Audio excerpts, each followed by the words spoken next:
In fact, I have to tell you a real funny story this morning, and it goes back to interactions that we have with people, and whether or not what their objectives are, and Mm. what ours are, and how they're different. But the young man that I generally talk to, I was talking to him this morning, and he got mad at me and hung up on me.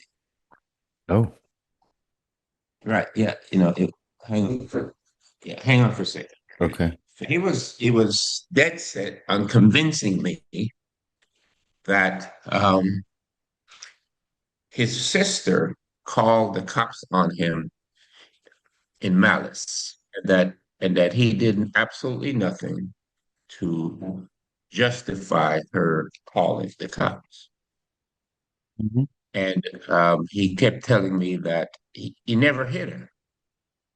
Mhm. And I asked him, I said, was she supposed to wait for you to hit her so that she would call the cops? And he said, well, when you call the cops and you're black, it could be detrimental.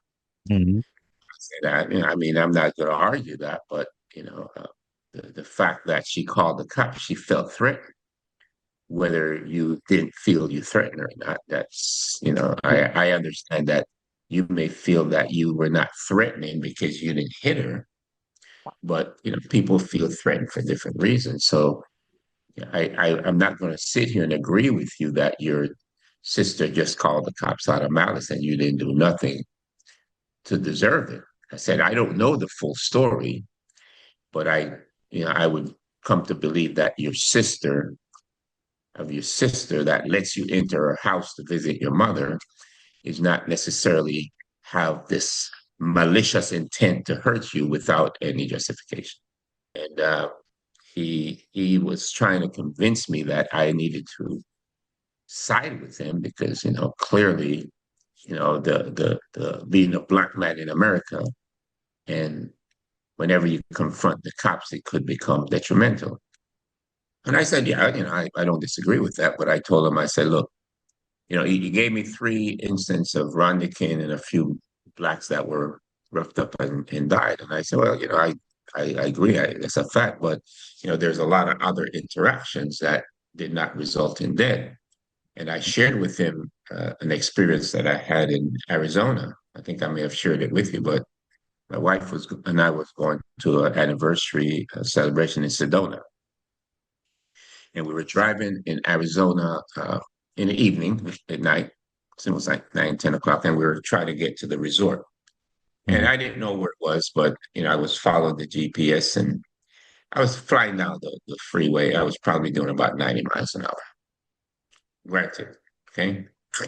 But I noticed when we were at the gas station that there were cops there, a couple of cops there, and they were writing a ticket for somebody else. And I filled up my tank and I pulled and we stopped. My wife and I stopped and I was trying to figure out where we were going. And I noticed the cops looking at the car, looking at it. I noticed that. That's fine. Think nothing. So we went on our way. And all of a sudden, I get pulled over by the cops. And I said, okay, I knew it was them. Mhm. Again, I was a black man in Arizona late at night. I don't know what's going through their mind. So anyway, um, they pulled us over. I rolled down my window. I put my hands out to make it clear that, hey, I have no issue. That was kind of the things they tell you, like, put your hands out. Yeah. So anyway, I put my hands out. The guys came up. One went on one side, one on the other. And, just like anything else, they had their hands on their guns, things like that. So anyway, started talking to the guy. The cops, I explained to them what happened. They didn't write me a ticket. They helped me go where I was going because, again, I did not act crazy. I didn't question whether you pulled me. I knew you pulled me over because I was black in Arizona. I knew that. Okay. It was clear to me because I watched the dynamics, but I did not do anything to escalate it to the point that they needed to act foolish. So I was explaining to him with that, and because he was telling me that His sister called the cops, and the cops came. And I said, "What happened?" Well, they didn't arrest him, nothing. And he says, what offended him that the cop had his hand on his holster the whole time he was talking to him. Say, okay, I can understand how you felt threatened by that, but he never pulled it. He never shot you. He never did. So I can understand why you feel threatened, but that doesn't. And I shared with him. I said, "How do you think your sister felt when whatever you did? I mean, you didn't hit her, but whatever you did Mhm. created a condition for her."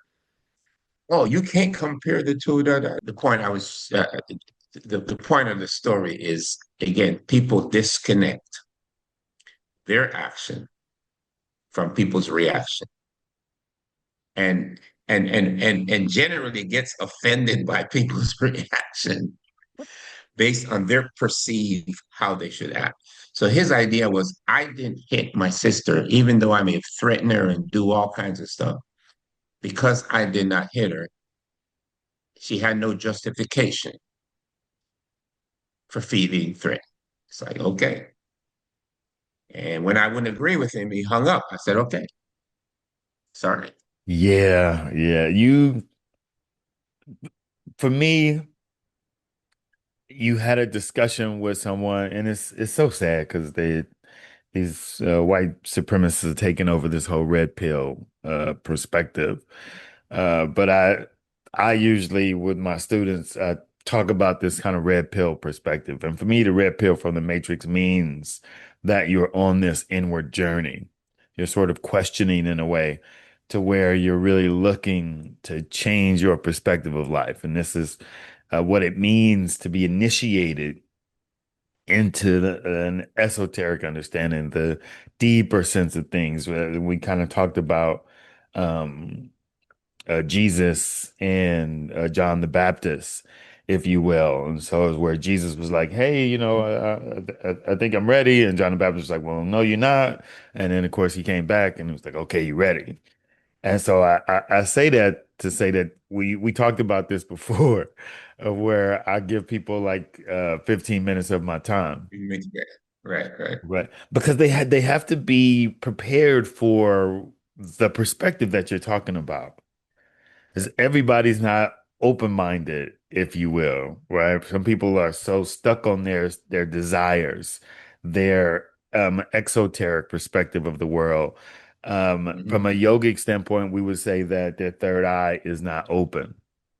And your third eye being open means that you are, let's say, you don't see separation between you and the world. This very thing of what we're talking about, that there's a response to you. And now you have to sort of take that kind of responsibility from a more basic stance of things. And we're talking about being able to critically think. And so somebody that's in the exoteric perspective, they blame everybody else. They blame the outside world. They can never see it in a sense as their fault. And so when you try and make it their fault and they're not ready, then they friend shopping. Right, You know, right, tell right. me, tell me what I want to hear. Tell me what I want to hear. No, I'm not gonna tell you what you want to hear. You like, tell me what I want to hear. And because you didn't want to tell him, then yeah, you had to hang up the phone and then call somebody else and then bitch at them about what you had the nerve to say. Right, right, right, right. And it's interesting because it's part of the discussion because I started out and I shared with him a daily text today of Colossians 3:10, and it was in harmony with exactly what we're talking. Is that, are you here to hear what you want to hear, and deal with your old self and the way you act, or you want to talk about where you need to go? And that, in this it says, and clothe yourself with the new personality. The scripture, this verse before that tells you, take off the old personality. In fact, let me pull it. It says, strip off the old personality with its practices and clothe yourself with the new personality, which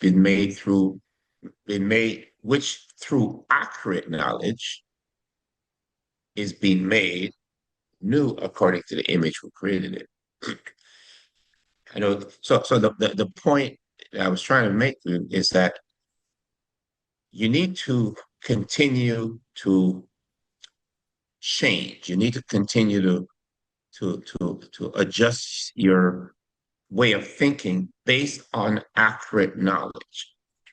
Again, according to the knowledge you receive from the feedback from others, from scriptures, whatever the case may be, but it's all about adjusting based on knowledge. But the point you made, a lot of people live in ignorance. They live in what I want to know, not what I need to know, but what I want to know. And what I want to know is the only thing I want to have a conversation about. And as you mentioned it, if you start to have a conversation about anything else, I'm going to change the subject. I'm going to bring it back to, as you just said, no, no, no. Say the things I want you to say. No, no, no, you got it wrong. Say the things that I want you to say. And if you're not going to say it, I'm not going to talk to you. But the irony of it, he was telling me about two of his best friends that won't have nothing to do with him now. Two of his best friend in college that won't have nothing to do with him now. And I asked him, why? Why do you think? Oh, I don't know. I didn't want to tell him why, but because I don't know either. You you know there has to be a an invitation to this. I'm always cognizant of the fact that people can be in this ignorance, that they can be coming from again of this blame game of this kind of more superstitious type of living, no matter what. And again, we've talked about before, people may think because of who they are and title that now somehow they're immune from human existence. And that kind of arrogance is the thing we have to sort of battle, because that's the ego saying, already know, or you said accurate knowledge, right? So many people, accurate knowledge is that ego, is that sense that I already know what is and whatever. And for us, right, accurate knowledge is to take what you think you know and now filter it through the way. And the way is to say, right, that, well, you're not living in a vacuum. That what you give out is what you get back. And if that's true, then take what you know and then take the way and then see if they match. That's in a sense of how we sort of grow to actually learn and understand ourselves. We keep thinking again that my feelings, that my emotions are the truth. No, your feelings and your emotions are the story you're telling yourself about the moment. And if you're not, again, um, able to be open in this way, open in the sense that God is always speaking to you, God is always trying to teach you something, right? The obstacles in the road are there for your betterment, not for your downfall. If you take it in that way, then you're going to grow. If you don't take it in that way, then you're going to not grow. Again, that's the point of the way. But people have to want to accept it, right? No matter what walk of life they come from. And so I always come up and talk to people about esoteric and exoteric, that there's these different views of the world. One excludes the other, right? The exoteric, the outer understanding, religion, in a sense, can be exclusionary of spirituality, meaning that the people who are just in that sort of outside understanding, they're going to just be more the soldiers of whatever organization that they're a part of, right? Because they're going to just ride and die for the organization because that's the thing that's protecting them. But the person that's in the esoteric perspective, then they know that it's going to be to go into their heart to really sort of listen to find where things are and where who they are. They're going to look at life from this spot to where, oh, I see your language. I can respect your language because we're all trying to get to the same spiritual meaning. So the esoteric is always inclusionary, if you will, of the outside, the religion, and the spiritual understanding. But they have to be willing to accept the red pill. Again, that's the crux of it, is that, as we have conversation with people, we have to always go back to the concept that Jesus said, you're not ready for it. My conversation is not wrong. You're just not ready for it. In fact, it goes back to when I was a young manager in the ophthalmic area. A marketing manager provided me that perspective on business ideas, because I had all these business ideas that I wanted to put into the organization and change things. And he says, it's not that your decisions are wrong; they're just not timely. Mm. That is, the organization is not ready for it. And he was right, because after a while, some of the things that I wanted to put in earlier, I was able to do later on when the organization was ready, when I had proven that I was someone that they were willing to support and trust and move forward with. So I think that's a very interesting thing that we always have to remember, is that we may have the right perspective, but the individual or whatever is not ready for it. I like this what you said in the sense of the proving, right? Having to sort of really be there to share why what you're saying again is true for you. So sometimes it could be because people's egos are puffed up. And so as they're having conversations with us, then they don't want to depuff. Right, right, right, right, right, right. Right. And so for him to have said that, well, his sister was justified meant that he had to humble himself. He had to become vulnerable in his speak. And I say this Right. to say that for me, it's why it's important for me to have my own testimony. And it takes me having to authentically listen to them to see where I land in that. Right. Because I'm like, oh, my ego and its puffed upness in the beginning is like, oh, how stupid. You were foolish. And so then I have to go, no, no. When were you stupid? When were you foolish? When, like, and so then that may spark a moment or a time in my life to sort of be in that same place or see myself in that time of when I was wearing those same shoes. Mhm. And now sharing my stupidity, my ignorance, if you will, the times of where I might have thought or been on that same place on the path can now give somebody an opportunity to be like, oh wow, did he just disrobe? He just remove his Right. ego in Mhm. front of me? Mhm. Oh, and now his ego feels a little foolish because, right, you're thinking puffed up to puffed up. But now you like, oh, maybe I got to meet him in the spirit.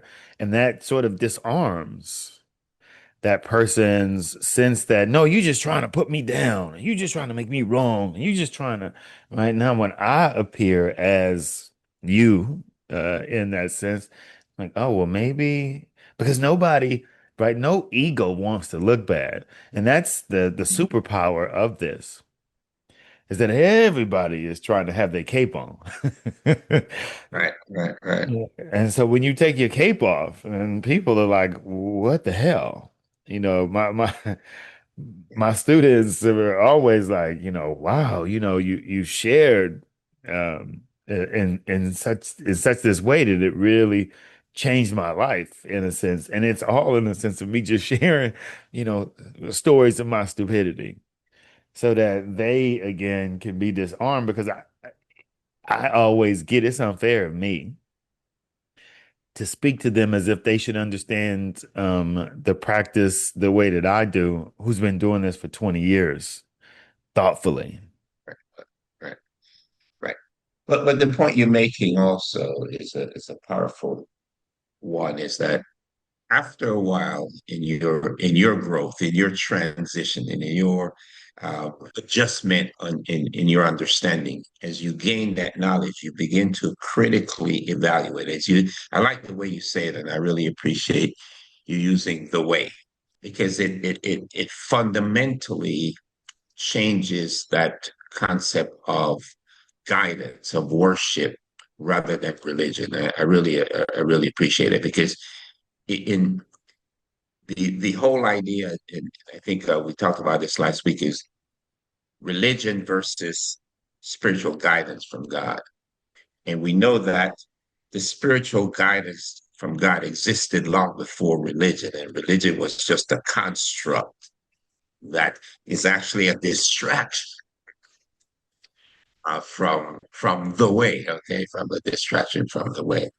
Um, but as you're saying, to find the way, you have to void yourself of ego and to critically think about what you're learning, not simply absorb it as like we go to school, we memorize it so we can pass the test. Okay, Yep. that's not what the way. That's not what spiritual growth is about. It's not a test that you passed in. But a lot of times, again, it's I think you've mentioned this several times. People go check the box. That's their goal is check the box. I check the box. So by checking the box, I meet the criteria of humans. I meet the criteria of the friends. Just like you said, the person calls me and I tell them what they want to hear, then I maintain a friend. I have misguided that friend. I have not truly been honest, but at least I maintain the friendship in the way that hang on for 1 minute. 1830s. Okay, I'm back. Just some medical things. Follow up an appointment my wife had. So that's thank you for your patience. All good, all good.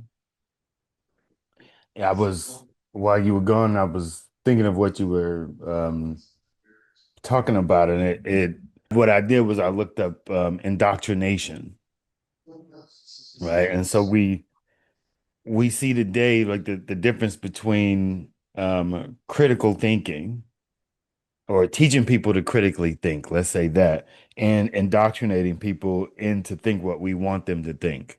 And so, like in today's schools, like you said, it's all memorization, right? What that multiple choice. Right, right. So instead of having to critically think and now write essays, which is so funny because I think I hated doing essays and things as a kid, and I preferred the multiple choice because I could just like, but Yeah, the truly, best guest.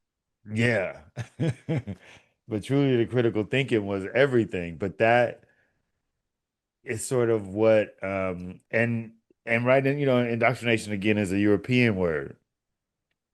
So of course, it comes from the Latin meaning simply to teach. So up until around the 1800s, they believed that indoctrination meant to just teach. That was just how you taught. And then after their enlightenment movement, then they now really put indoctrination in a sense to be brainwashing, to just be in a sense controlling, not necessarily teaching, or what they then move to say is actual teaching is critical thinking. So, and I bring this up because when you again understand the society we live in, and then you see when they gave non-Europeans religion and the Bible, they gave it to them in a way to where they wouldn't critically think. They would just, in a sense, be indoctrinated. And I just wanted to, I pulled up some things. It's like methods and stages of indoctrination, information control, limiting exposure to contrary views or evidence. Repetition, constantly repeating specific ideas or slogans to make them feel natural. Emotional manipulation and coercion, using fear, shame, guilt, and the need for belonging to enforce compliance. Isolation, or us versus them mentality, creating an echo chamber that breaks down outside relationships and promotes or distrust of outsiders, and gradual commitment, slowly increasing the demand of loyalty or action. I have to laugh, and the reason I am laughing is that I had the conversation, the dinner I had with the owners of the building was very interesting because we were talking about this same thing about progressive normalcy. That's what I'm calling it, Mm. progressive normalcy. And a young man was saying that he doesn't understand how we got here in the U.S. How did the U.S. get to the way that people are indoctrinated? They believe what things are happening are normal, and the way so this term about progressive normalcy came to mind this morning as I was listening to a the news, and it was I was going to send it to you. It's called. Hang on, let me see if I can find it. It's a guy wrote a book, and it was talking about. No, I have it. A man on a horseback, and it was talking about how over the last 25 years, starting with Reagan or even before Reagan, this mindset of division was implemented in the US politics. And the term was used was I thought it was interesting. Let me see if I can find it. It was Well, I'll I wrote say, it down. Go as ahead. a student of history, Mhm. it more or less started with Nixon, silent majority, so on and so forth. Um, so he began to say that there's the silent majority of people who are actually listening to me and on our side of our body politic, and so they really sort of begin to set into in this division. And it was a direct result of what we begin to see in the civil rights movement. Because the thing they feared again was written by J. Edgar Hoover himself is a Black Messiah. And that was, again, somebody that was going to come and teach us to be together. And so King and Malcolm X wasn't a threat to the system until they began to start marching for everybody. Right. Once King went over to the north and he began to start marching and talking about the war, then he became a threat. Once Malcolm X went to Mecca and saw that, wait, everybody was Muslim, it wasn't this divisive thing that we're all trying to actually come together, then it was time for him to go. And so you see this change within the Republican Party, one with the Southern Manifesto that happens in the late 1950s, where all of the racist Democrats leave the Democratic Party and join the Republican Party. And so then the Republican Party starts now kind of going through this metamorphosis. So by the time you get into the 60s, now you're starting to see kind of all of that kind of racism coalesce into the Republican Party as well. Now conservatives who are still over conservatism are beginning to start being challenged by the racists. And it's an interesting thing because it's not just necessarily racist as much as also capitalists, people who want to protect the money interests. Right. And so it's like there's where there's the joining of the thing. And then as you go through, then you see changes that Nixon and they begin to make to start moving manufacturing offshore. Reagan comes in, changes the media landscape and whatever so that they can divide how news is actually put out. Bush comes along and tries to actually still be the last pragmatist conservative, the first Bush. And then and this is when you see the total takeover in the 90s of sort of like the Rush Limbaugh, the Newt Gingrich and whatever. And they kick Bush out because he basically was too conservative, but critical analysis conservative. And now they're just sort of the white supremacist conservatives that you now see from his son on down to this one we've got in the White House today. Right. And that's exactly what you're saying, because it was an element of extremism. The comment was extremism in the defense of liberty is no violence. So, in effect, the concept of division is the only path forward for us to remain in power. And and and that mentality implemented over time became normalcy, became expected behavior. And that's why today people are not even criticizing. Even the news, they make excuse. It's Trump.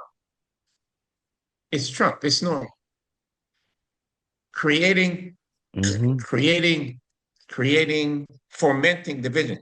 Today, Trump said something that was amazingly stupid, and I don't even know why they put it on the news. Wait, you And it saying was it this. like something new?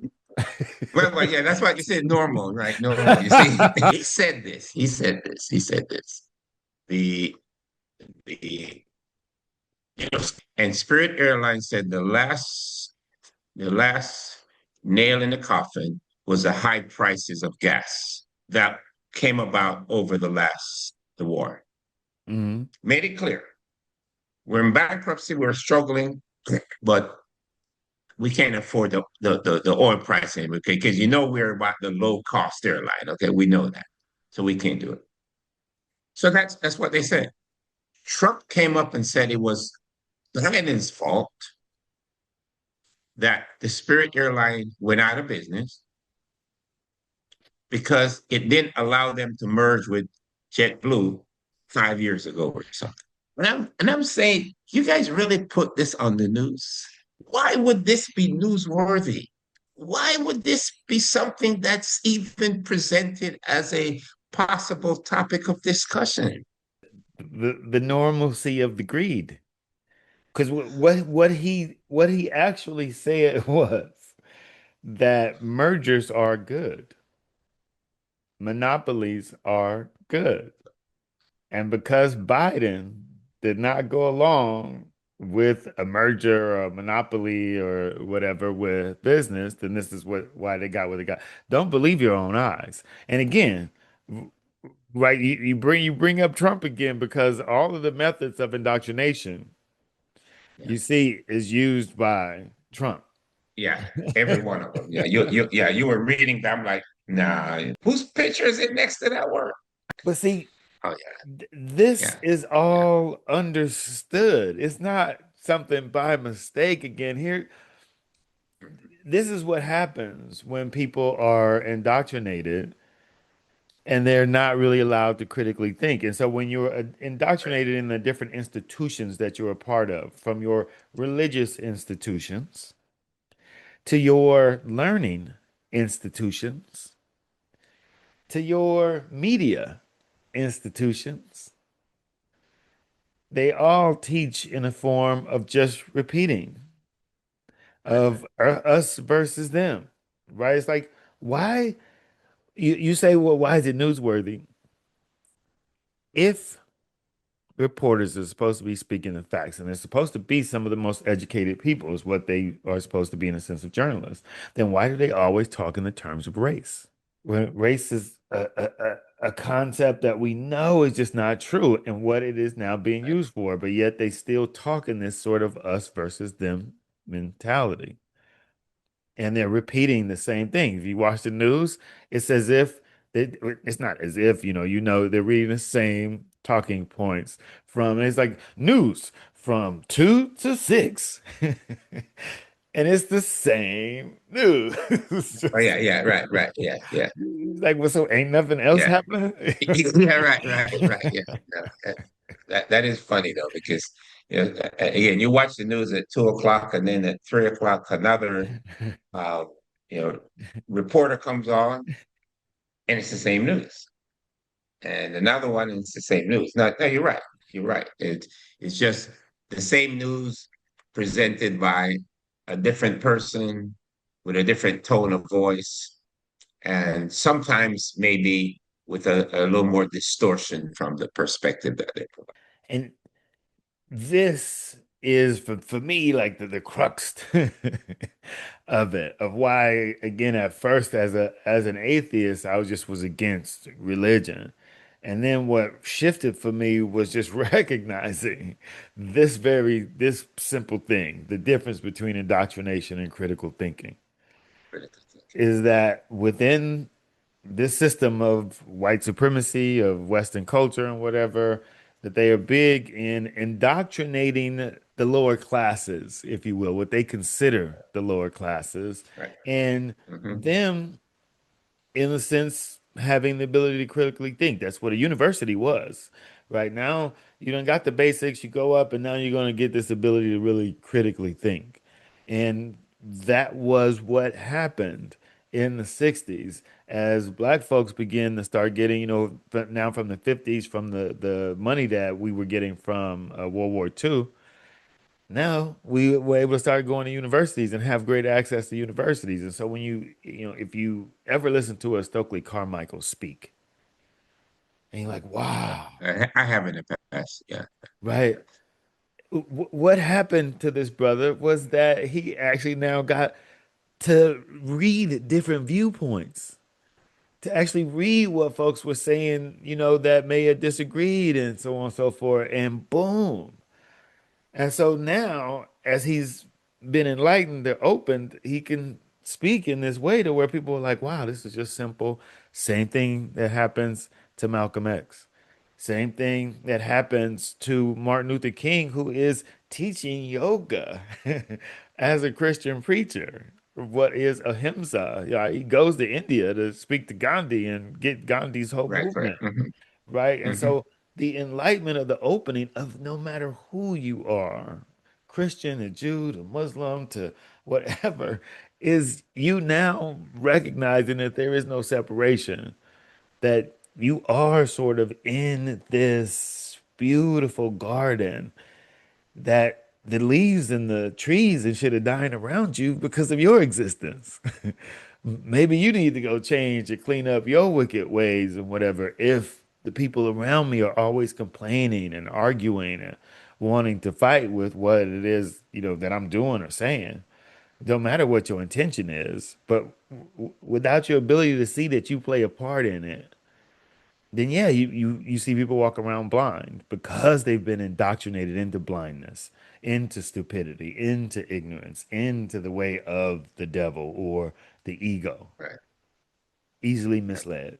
Yeah, exactly. In fact, I was sharing that with someone the other day. Is that um, no, it was you. I think what we made a choice that we either submit to the obedience of God, and if we don't, it's not like we're not making the choice. We're not submitting ourselves to the submission of ego or Satan. So it's not a question of I'm not going to follow the way and not be lost. Okay.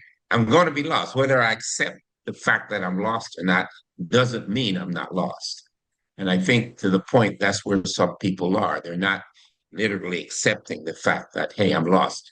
My ego is taking me down this road of destruction. My ego is creating an environment that's also always toxic.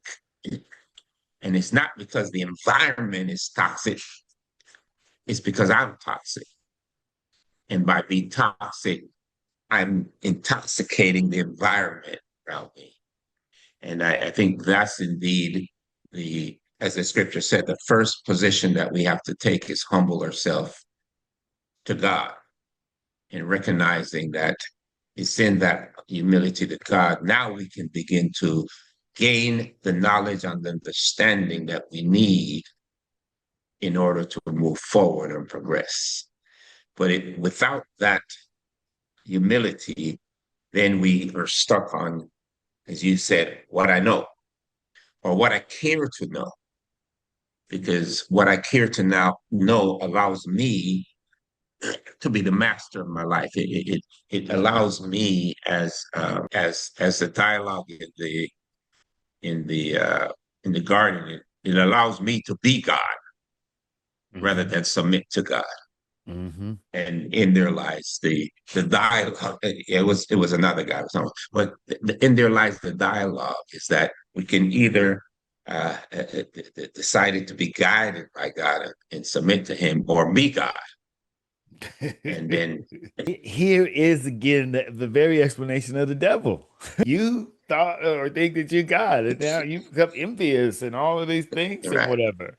And so from from what is the way for me, right? Why we call it this, why it's this sense to point it out is because the way makes the Bible, it makes whatever spiritual text you have an actual tool to sort of disarm the penetrate, devil. But that's right, you. right, But when they make the devil somebody else and whatever, then you're like, well, that person made me do it. That thing made me do it. Right? As a kid, I remember wondering why I was getting a butt whoop, but when it was the devil who made me do it, I didn't have they really that. whoop the devil. Go get Find that the devil fool. and whoop him. Yeah, that's right. That's right. That's right. You beat the wrong person. I'm an individual. I'm an innocent person, and that Right. and that sums up what the gentleman you was talking to earlier was basically saying as that still that child, right? Who hasn't in this time of his life has never had this explained in the sense of what is this way. And so how many people are reading it from a place of indoctrination and not from a place of critical thinking? Again, that's commanded within the Bible. Discernment is what we all must do. That's a fact. That's a fact. Right. And so without that discernment, without testing every inspired thing, then you lost. Yeah. That's a fact. That's a fact. That's a fact. But to the point is, as you said, number one, a lot of people are not reading. Two, and they're not discerning. Yes. But that's also by design. I Right. just want to say that Mhm. that and let me say how easy it is to be devilish, how easy it is to be egoic, because it's a trap laid out for you in every moment. And just because, in a sense, that you like overcame something in one moment, don't mean that you ain't gonna fall to the trap in the next moment.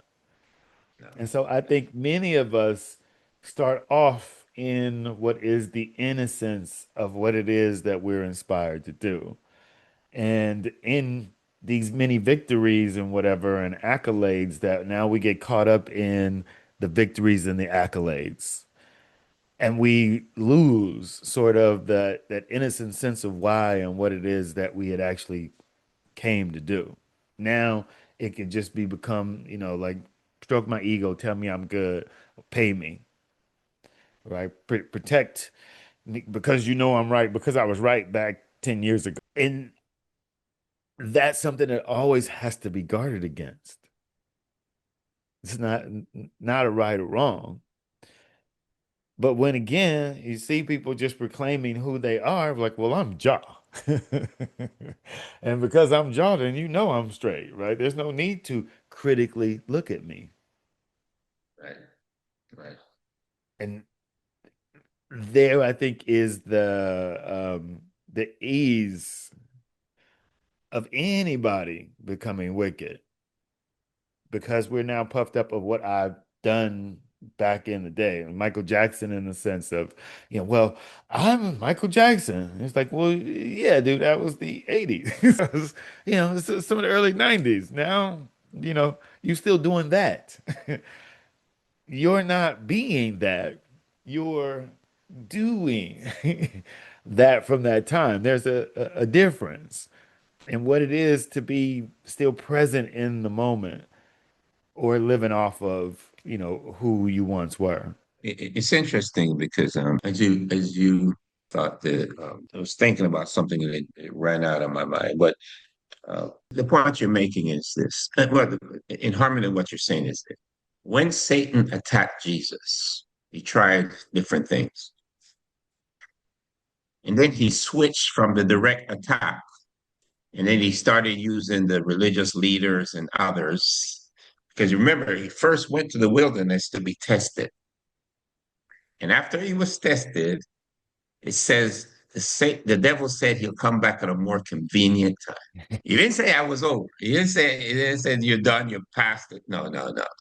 He said I'm gonna come back at a more convenient time. I'm gonna use other methods. So now I used, the religious organization. I used the political organization. I even used some of the demons in people to call you out. You remember? Yeah, I did all that. To the point you're making, it's always a moment for us to reflect. It's always a moment for us to recognize the presence of the ego or the devil and respond with the spirit, respond with the objective of staying in the way, of honoring the commitment and the love that we have for the guidance we're given by God. But it's in those moments, as you said, we become satanic because we now become envious. We now, as he told Adam and Eve, you can be like God. You gonna make the rules. Okay, you're gonna decide good and bad. You're gonna decide that, hey, being naked or natural and enjoying this world is a good thing. Now all of a sudden you're gonna say, "Nah, it's bad. I'm changing the rule. I don't like it. It's fundamental to what you said is that we have to be always present in the moment to recognize the the spirit that's guiding us. A lot of people would say, "I'm guided by Holy Spirit." Well, maybe it's holy, whole, got a hole in it. The spirit got a hole in it. It's not holy because again, we know that Satan is spirit, is what guides the thinking and actions of people today. We know that. So it's indeed we have to recognize what spirit is guiding us, and we know, and we can tell the difference. We know the difference, as you said. Our conscience tells us right up straight up what spirit is guiding us, and it's in that moment that we can decide to ignore it or you know reflect on it. So, Hmm. Yeah. The minute you got to tell somebody that you're operating in the Holy Spirit, that's how you say, but you're actually operating in your ego by telling me right, this. right, right, You right, right. That's a anybody good can point. see someone authentic, loving, right, present. You ain't gotta tell me, right? The Yeah. the what was that? The Dalai Lama, you don't walk around talking about, I'm your holy, blah, blah, blah. Right? These people are trying to be again humble. They're walking around humbly. And you're like, wow, what? Why do they seem so, you see kids that again we talk about old souls and they just seem to have this kind of setbackness and you're like, oh, wow. You can see when somebody is sort of in that kind of critical thought of now not just spewing out crap, but actually engaging with you. So I say that's usually how you recognize a No, devilish you're right. individual. Why we would call Trump an antichrist because At no moment does he display any type of humility, self-reflection, any of this of what we're talking about. He is all ego, all anti-spiritual, inward Right. thinking, love, whatever you want to say that anti actually is when you say anti-Christ. I'm saying, well, he's anti-love, right? That's right. And if you're just That's saying a that fact. That's a because fact. he loves objects and money and whatever that he displays love, then you have no understanding of what love is, right? Not from a spiritual standpoint. There you go. Absolutely right on. But that's dead right on because I again that definition, that true definition of love, and I've shared that with you. That's what changed me. That's what truly changed me. And like you said, people see love. You don't have to tell them you love them. If it's important that you let me just say that sometimes people don't recognize love when they see it because they're veiled in the way they want to see love. Just like the young man I was telling you about this morning, he didn't feel love because I wouldn't agree with him that he was complicit. He was participant. He was an active participant in this event that he's talking about.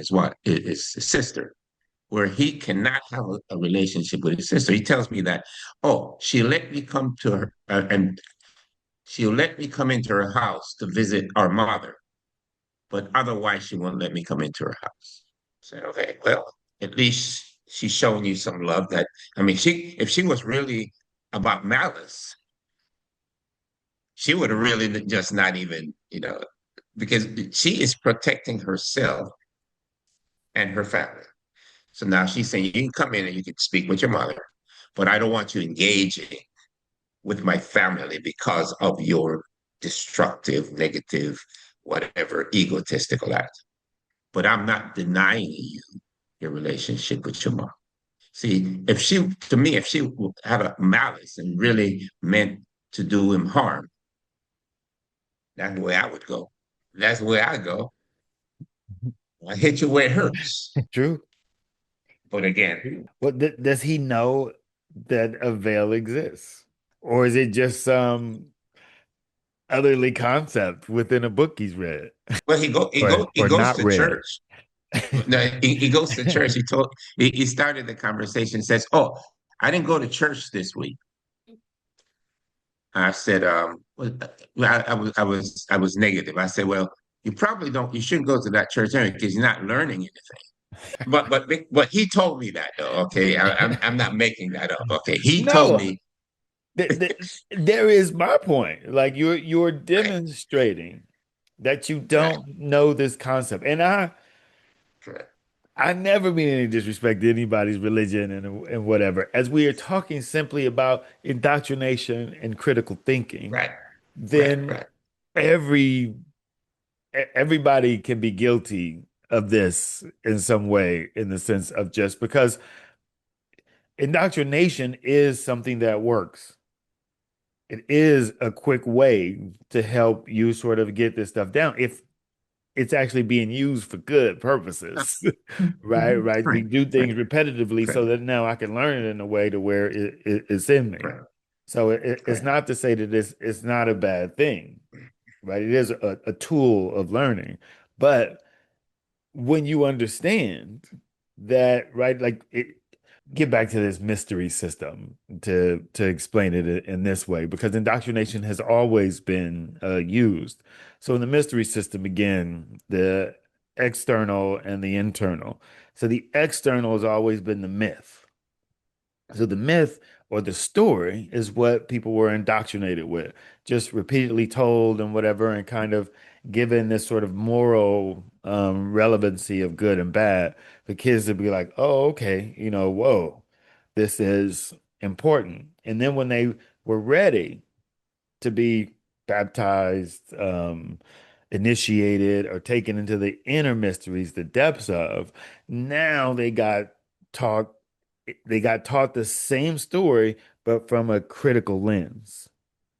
And now from this critical lens, it winds up now deepening what was at once just this mythology, just this kind of like abstract story. Now it becomes this thing that's teaching me, mathematics, biology, just in the sense of how the world works. These are the ancient Mhm. mystery systems.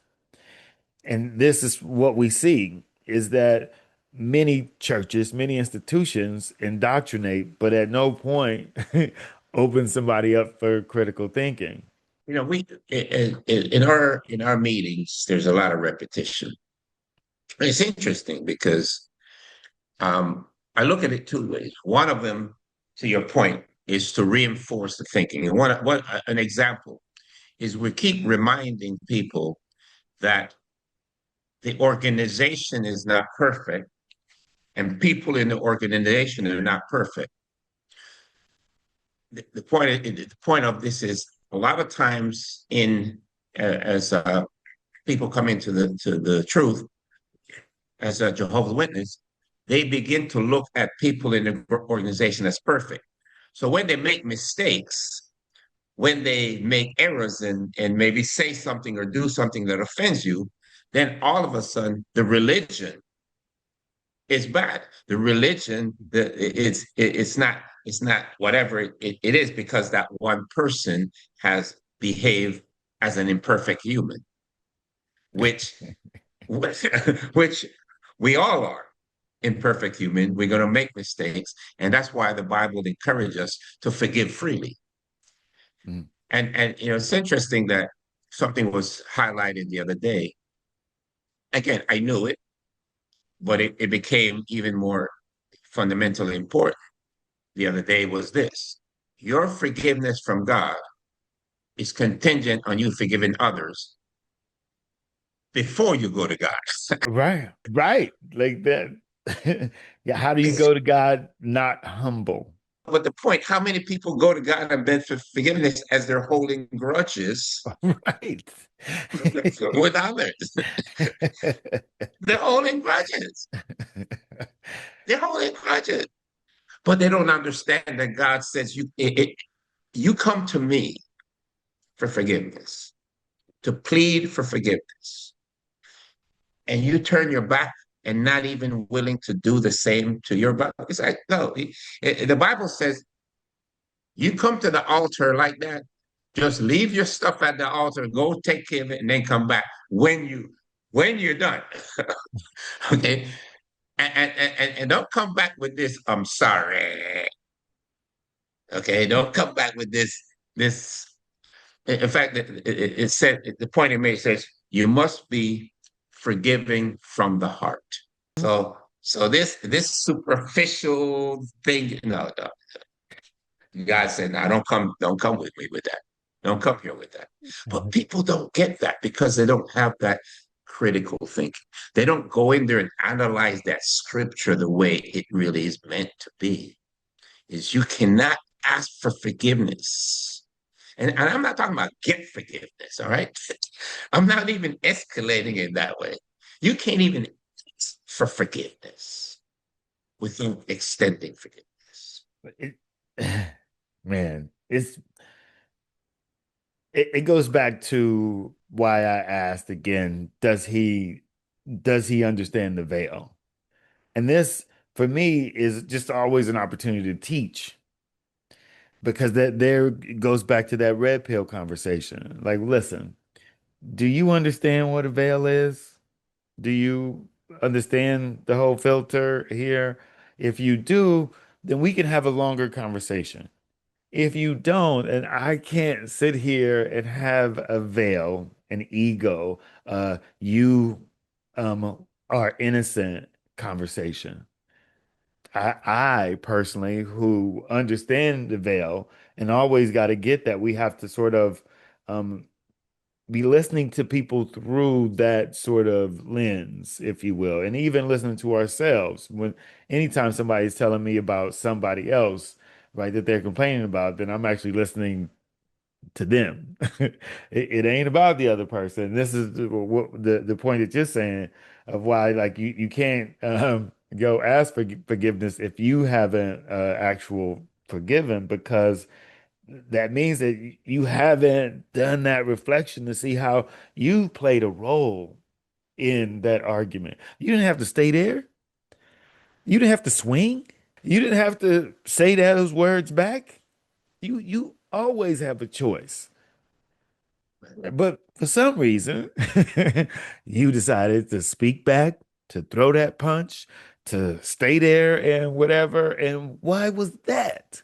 Not the fact that they, that you hired them and they took the job, Right, right, right, right, right, but right, the fact that you had a job for them to do. What was that about? And if people ain't wanting, at least for me to go into that depth, then I can't actually sit there and listening to you have this kind of one-sided, egotistical conversation about the moment. Are you really wanting to ego stroke? You just want me to say, you're right. You're right, good. They're bad. And I was like, well, let's talk about where God was in this. right. Well, it's kind of interesting you say that because his response was, "Am I supposed to stay there and be disrespected?" And I didn't answer that, but it's interesting in that, as you mentioned, the the thought process was what was important to me was to defend my ego, and I don't care what you did or whatever. It was about my ego. I felt disrespected. And in feeling disrespected, I made it clear that this is the way it is. And again, the same reason he hung up on me. He felt disrespected. Well, in feeling disrespected, then you felt you could be disrespectful. And and now getting again is like, well, what you're complaining about for other people is who you are, Right. Mm-hmm. right? I No, agree. you didn't have to stand there and be disrespected. You could have left. Right. Mhm. Now you wanting to defend your ability to be disrespectful while talk mess about somebody being disrespectful is kind of the Right. craziness within the conversation. No, no, you're right. And it's interesting because I was explaining to him, and he didn't get this. I was explaining to him why, no, no, hang on, why not making a choice is making a choice. And he was confused. You just said it.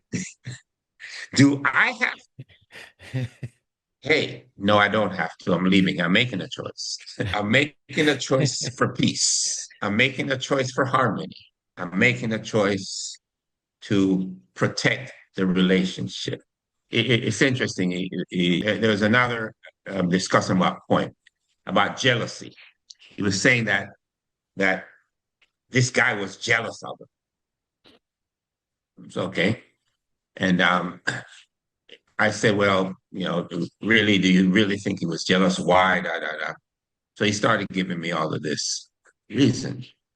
And the interesting thing he says, this guy was jealous of him, but then he describes the guy. And the guy was calling him a pretty boy. So he thought the guy was, whether he was joking or whatever. But he described the guy. He said the guy was tall, dark, and handsome, really good looking guy. And he is short, stocky, and not so good looking. I'm asking, who is jealous of who now? This guy that you just described, with all the attributes you wish you would have, is jealous of you. Wow. Wow. Am I missing something? I don't know. Only in the sense that for me, students, as I see folks in that sense, are always my teachers. And it's in that to see how easy it is to be lost, how easy it is to be in the fog or to be veiled, revealed, right? Like just, just because you opened it once, don't Right, mean right, that right, it don't come back or it don't flop down. You right, it's a veil. right, right. And and so.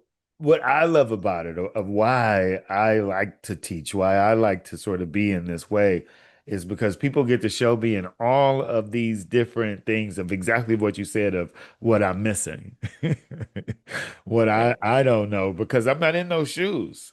You know what I'm right, saying? I haven't, but it's interesting to see, as I have a student who is young and with somebody that she should not be with.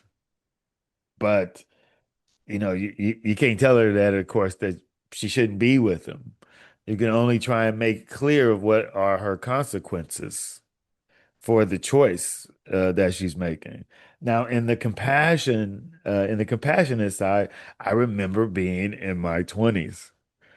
I remember trying to put all of the right pieces together so that life would be perfect, if you will. And thereby, here I am trying to force pieces in so that I can, have or be in this perfect life. And so I see this young lady trying to force this young man who has no sense of his own dharma or duty as a man. Um, he's just out there. He knows what to promise to the indoctrinated, right, right, right? But he doesn't know how to critically think to be able to get out there and make his way in the world. right. And this is Deliver, yeah. sort of how people are so lost. And the world is set up that if can go and demonstrate to them that you're indoctrinated, then they'll break you off a piece of that Kit Kat bar, if you will, right? But for those who can critically think, again, these are illuminated, then they go and they just make their own way. But they want people who they can break a piece off to. And so schools, institutions, all the things are set the way that they are so that people are kind of lost in the veil. My job is always to go, well, that's the veil, right? Yeah, yeah. Do you want to talk about the veil? Because I love to talk about the veil, right? We gonna have a lovely discussion here. But if you don't want to talk about the veil and you want to talk about, the matrix, the indoctrination, your ego, then you've come to the wrong person. No, you make an interesting point. We can either talk about the veil or talk through the veil. And again, most people want to talk through the veil. And again, as you mentioned, not recognizing that they're veiled, that they're filtering everything else, and that it's important that the point you're making, not just lift the veil, not just open the veil, but rip it. Because you lift it and then flop back down. You open it, it'll slide back up. It's literally you have to rip it. And then if you rip it, then the dialogue can continue. The sense of opening to receiving becomes possible. But again, it goes back to the old and new personality. As the scripture says, you got to take it off and tear it up, not take it off and put it in the closet, not put on the old one over the new one over the old one, so that when the moment comes, I just rip it off and I'll be who I used to be, and then okay, when I'm done with you, I'm gonna put on my spiritual. I'll put on my Christian. You see, your action drove me to take off my Christian, and now I'm done with you. My devil is took care of you. I'm gonna put on my Christian, and in that element, as you mentioned earlier, it's easier for us to become devilish if indeed we keep that option always open. Again, it's always there. We know that. We always have to bottle it. But is that the first thing we go to, or is our effort to recognize it and deal with it, not recognize it and respond with it? I think in their lives, the challenge, a lot of time we respond with it. And when we respond to it, it's that, oh, no, ouch, I caught myself. That's important. Oh, I was wrong. Let me apologize. That was important. And another element that came up in the lesson for us the other day too was it says if you know someone, you have an issue with someone, take the lead in apologizing. And it's interesting, again, most of the time when something is wrong, we wait for the other person to come because we right. We have no need to apologize because we did nothing wrong. Again, my young friend, I am right. So therefore, I'm gonna wait for you to come say something to me. Again, he was telling me about this friend of his that somehow don't want a relationship with him. And he says because oh, this guy's far more successful than I am. He's a teacher, he's a professor, he's doing really, really well financially. I mean, he's doing really, really well. And I said, well, you understand why you feel he doesn't have a relationship with you? He said, I don't know. And I asked him a question. I says, when you engage with him, is it encouraging? Is it uplifting? How do you feel? I don't remember what he said, but in effect, the guy don't engage with him because the discussion that they have is always negative. And just like the discussions I've had with him, I know that the conversation I've had with him is not unique to me. This is a behavior. This is a behavior. It's exactly Yeah. correct. And the irony is that he's describing um, all of these people that nobody want to have an issue, want to have a relationship with him, but none of it is anything he does. None of it is any action that he takes. None of it is how irritating he can be in his conversation with you. How one-sided it can be. How selfish his conversation. None of that matters because, as I've said to him, and he agrees, jokefully, it's always about you, isn't it? All the discuss is always about you. And he said, "Oh yeah, yeah, yeah." But the thing is, he thinks he's clowning when he's truly revealing who he is. See, a lot of times as men, and a lot of time as black men as well, we have a way of clowning, pretending, making a joke, and Okay. making lights of things. Yeah. Okay, deflection. We're good at that, deflecting, but we're telling the truth. We're admitting it, but not to ourselves. Yeah. With it's a deflection, but still a projection. Projection, right? Correct, correct, correct. Well, it's projecting it to everybody what it is, but I'm deflecting from the true meaning of it. It's not real for me. Right. There is sort of what I mean of when people are kind of complaining about other folks. No, those other people that you're speaking about are actually just projections of yourself. They're the stand-ins, if you will, of what's going on within you. So just as you said, right, his complaints about his friends, like those are all the things that you want to be and see in yourself. And Right, yeah, correct. it's always a dance, right? You're gonna play the game of trying to trap the devil.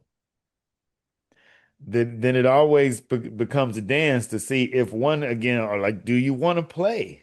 Right? If you want to play, then in now us setting up these parameters, right? And this road of what is the way, you trust in it. You have a book and understanding. I've got a book and understanding. You want to play, you want to use these parameters, then let's get on this road and have this conversation rather than allowing you to off road, right? Making it about everybody else, speaking in hypotheticals and so on and so forth, right?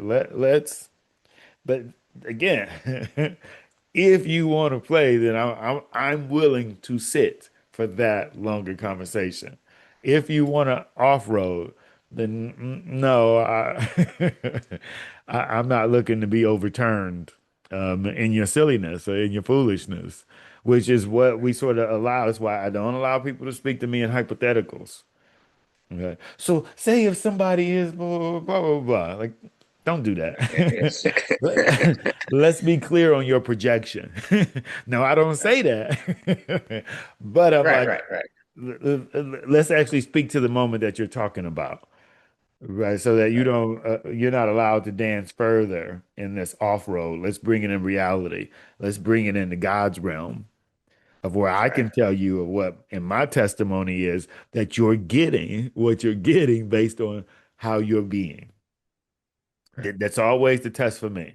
And so, like, I have no idea, but I'm gonna take the tools and what God has shown me and whatever, and let's dance. And the reason why, again, is because shit, I want to have an opportunity to have you prove it to me. Right, right, right. Because I honestly don't know. I'm actually getting ready to walk into a buzzsaw if I don't walk this fine line, if I'm not humble, because people get volatile, right?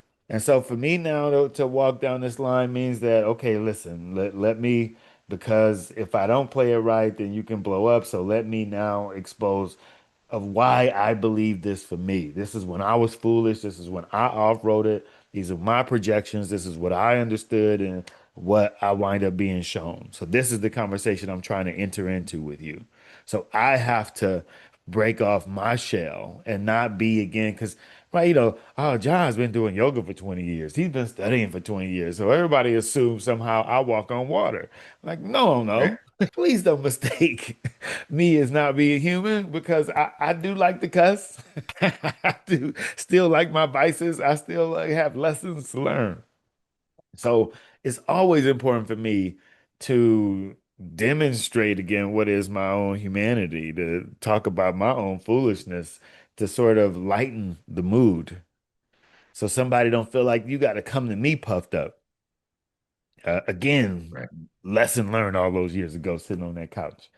Um, and and so then as we walk down it and we start kind of playing on this way in this path, then the truth winds up getting revealed to them, and they wind up sharing with me what it is that was actually going on because I'm not in their minds. I don't know what their Right, actual intention was, what their assumption was.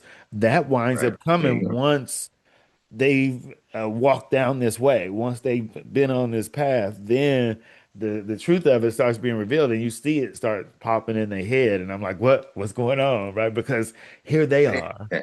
being Right. teachers Now you see it. to me. Right. Yeah. Yeah. My favorite thing. It's fine. So that's why I'm like, hey, what kind of conversation you want to have? And again, I have to adopt the 15 your 15-minute rule, a little more committed because again, I think even with the other guy, the other young man that I'm trying to help and mentor, um, he's getting the better, and he I think it sounds like as you mentioned, after doing it all his way and trying to prove to himself that it's been right, he's finally come to the conclusion that I got to stop. I've got to put spirituality first. I've got to look at myself. I've got to truly look at the impact my choices are making on my family. And I got to prioritize that over this money. I have to prioritize that over making everybody else happy. I need to do that. And he's talking the right things. He's doing a lot of right things. And I keep telling him, I encourage him. I said, but remember, Satan said he's gonna come back at a more convenient time. So he's gonna show up. And he's gonna show up with the shiny object. He's gonna show up with $1 million project. He's gonna show up with the thing that's gonna suck you in. Your job is to recognize it. Back to that discernment. That there's what your job is. That kind of teacher student moment for me is one the importance of the 15 minutes because on one side of it sometimes You know, I would say, that I get to listen to a soap opera and kind of bask in the foolishness. Like, but that has also been an opportunity for me to recognize again. I think that the thing that's helped me being now an older individual is I get to see like, oh, okay, well, you're in a different place. Like, of course, this wouldn't be, available or exposed to you. So now that sort of compassion is starting to live in me. Right? I'm like, Right. and to start like getting like, well, dude, like this is what you asked for because many people don't want to do this work because it doesn't ask that I just discern sort of the hard moments, the negative moments. It also asks that I discern sort of the high moments, the celebration, the joy, if you will. Both are distractions that I'm like, oh, this moment is the greatest and whatever. Like, you don't know. It's a nice moment, but don't lose yourself in it. Right. Right. It's a crazy moment. It's a negative moment, but don't lose yourself in it. And so always having to be in that middle road, it might not allow like those deep, highs this way and highs that way. But that's sort of our issue is that boom, boom, boom, rather than just more of a smoother ride in life. Right. This is what can be promised to us in the way if I learn how to humble myself. And so Absolutely. it's always an opportunity for me to practice it as I'm listening to people because exactly what you said is like, oh, you done been through it, huh? That's why you come to speak to me for a reason. You Right. didn't choose me Right. for just no reason. And this is something that why it's always, I like cry for my students and things like that because they're sharing their life Right. and they're going through shit, and when you can remember what it was like to go through that, what it's like to kind of be lost in your life and to be, someone that is there for somebody in that moment, like what it would have been for me to have a person to come and sort of share and speak and help me get through some of what are the hardest moments of my life. Again, the illusion Mhm. of, but this may be where somebody is. That for me, that Mhm. is the thing of where I owe God, ask Right. for. Yeah. And so let me shut up and listen and be more honorable in my exchange. And so that's why the 15 minutes is there. So that I don't allow myself to get puffed up in the sense and be like, that's stupid. Blah, blah, blah. Right now, I'm just talking mess too about whoever it is that but that I'm actually listening from this inward perspective and then holding myself and them to that said promise that, Right. I want to teach somebody in the way. I don't want to Yeah. sit up here and just talk mess, but Right. I want it Right. always proven to me. And I get my whole thing of why I open the door. It's like, oh, Jehovah, what's at the door? Shit. God done sent you. Let me see what lesson I can get. Right. There you go. There it is, always of humbling ourselves and then Yeah. trying to teach other people to humble themselves. Because if they do, then the projections on the wall are going to tell you what's Right. going on in your heart. Right. Yeah. In fact, I was on a Bible study Sunday with an older gentleman. He's actually a Panamanian. He lives in Panama and in Georgia. And it happens to be that him and I went to the same high school. We were 2 years apart, so we probably ran into each other over time. Um, he knows a number of people in Georgia, but the point is, we were.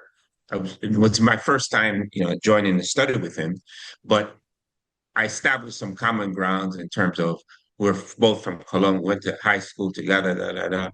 But then the way he was commenting and responding to the to the lessons, I had to commend him Mm, because he had clarity. You know, the truth is simple if you stop and let it go into you. Mm. It's very simple. But when you put a veil up or you try to deflect and strip off pieces of it, then it becomes complicated. You don't understand it. And I was telling him it was really commendable because the way you're making statements is simple and to the point. You're not making these long, a lot of times as witnesses, we make long statements to prove how much we know. And in the long statement, we're proving how much we don't understand what we know. Okay. And it's the important thing as you learn, as you know in teaching, if it seems complicated, then you're not going to be able to share it effectively. So the way that you understand it, it's simple. It's the truth is very clear. It's easy to understand if indeed you're talking without the veil. Yeah, Yeah. right. If I'm speaking in humility, there ain't no Mhm. greater truth. Right. I've Right. given you a moment of truth because I'm speaking humbly. That's the only thing I can know is me. And when I'm demonstrating the way I actually got here, not the perfect way I got here, right? It's like I just floated and then I was here. But oh Right. man, like, oh, here's somebody telling the truth. Right. And there's Right. right, the simplicity of it, but the ego makes you say it complicated. Like, I don't want nobody to know, Right. that I Yeah. farted, that I had bad breath, Right. Right. I don't want Right. nobody to know all those things about me, but Exactly. Right. to say it, and somebody's like, oh, right, this is what we mean in the sense to disarm folks, to reveal ourselves as human beings, not Right. again perfect. Right. It- Right. it- And yeah. that's the ease of the truth, but not so easy through the ego. Right. No, that's correct. That's correct. That's correct. Because that's important that we, as you said before, and as a witness, it's not enough for us to know the truth. It's important and commanded that we share the truth. Because if you only know it and you hold it for yourself, then you're not acting in harmony. Jesus knew the truth. He didn't keep it for himself. Jesus told his disciples, I'm teaching you the truth. Go therefore and teach others. It's a responsibility. And again, that's important to me. No, I think to share it and to practice it, right? You went around practicing. And so Yeah. you knew, well, you didn't have to go around here saying, oh, Jesus, it was can you show me Jesus? once they questioned him. Now he's answering in this way. But before, he's just going around doing his thing. He didn't have to come up and say, oh, look at you on the ground. I'm Jesus. Right, right, exactly, exactly. Yeah, how can I help? What can I do for you? Right? How can I be there for you?